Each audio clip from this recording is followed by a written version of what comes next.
Hello everyone, Reviews here, and this is a review of the Power Rangers Dino Supercharge Deluxe Spino Zord. The Spino Zord is a Spinosaurus-based Zord which will be piloted mainly by the Talon Ranger, and it will debut in episode 18 of Dino Supercharge. It's interesting that we're getting the Spino Zord in toy form and in the show, considering that he only appeared for about 2 episodes in Kyoryuger and the movie. Something interesting to note, the Spino Zord's Japanese counterpart, Spino, is very hard to find, and you could only get him on eBay for like 300 bucks. And I definitely had to pick up the Spino Zord, considering my love for the Talon Ranger. This Zord was also released in the same wave as the Black T-Rex, which is a very similar toy. But enough talk, let's get on with this review. First, let's take a look at the Spinal Charger. Now, the Spinal Charger is really rare so far since it only comes with the Spino Zord, and there are no other repaints or anything at the time of this recording. So over here, you can see that it looks like every other Charger. You can see the gray outline over here. There's some navy blue coloring over here. The number 00. The Spinosaurus head. The animation over here.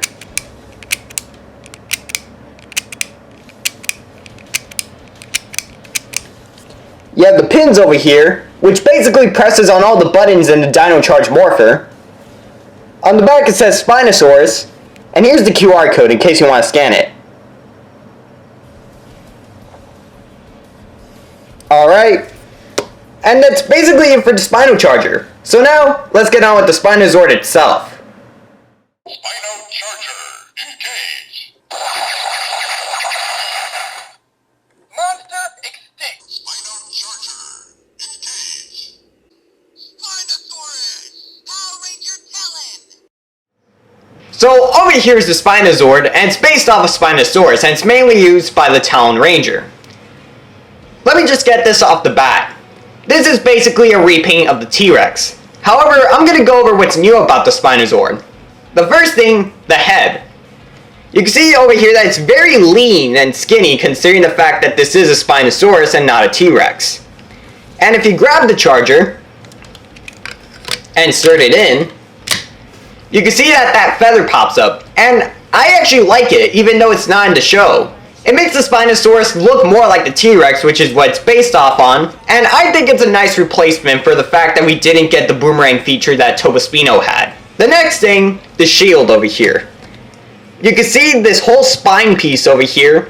However, in Kyoryuger, this was a shield and a boomerang, and I actually like that they didn't do it that way because of the fact that the boomerang was really small and the shield was humongous. But anyways, you lift up the cannon over here, which is our replacement, put in these missiles over here, which the Spino Zord includes 3 of them, and then press over here. And it actually fires really well. You couldn't really see it on camera, so let me just go back a second.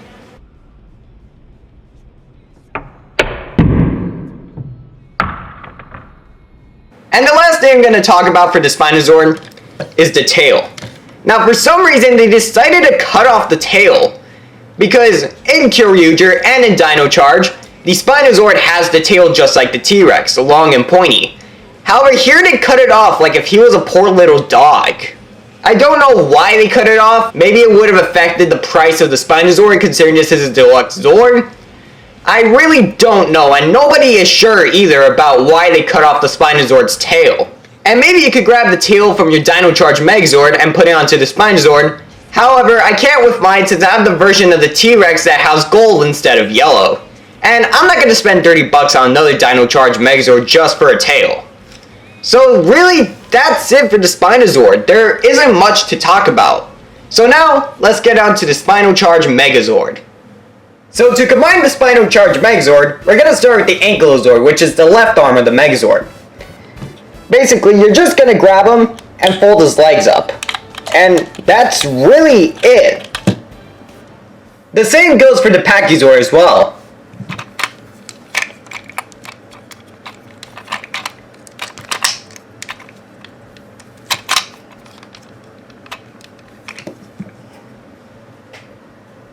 Finally, we'll do the Spino Zord. You'll grab the back piece over here and take it off. Then grab the legs over here, flip them up, turn the body part, flip down the legs, open them, and you'll get the helmet. You'll then grab the Ankylo Pachyswords and stick them on.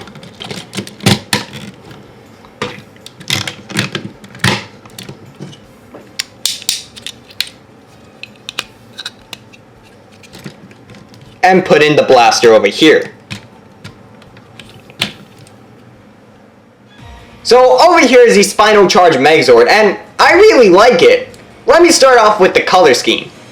The Dino Charge Megazord is very colorful and very bright.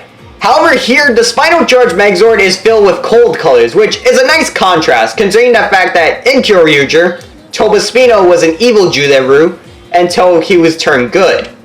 I also like the Zords that they got, because if you don't have the Spino Zord, then you really have no place to put Ankylo and Pachy in a combination if you have Tristego formation and Pararaptor formation. However, you can combine these three Zords, which are basically left out, and put them together and really save space on the shelves. And over here you have the little blaster, and what you could do is that you could grab one of the missiles, put it in, and then shoot.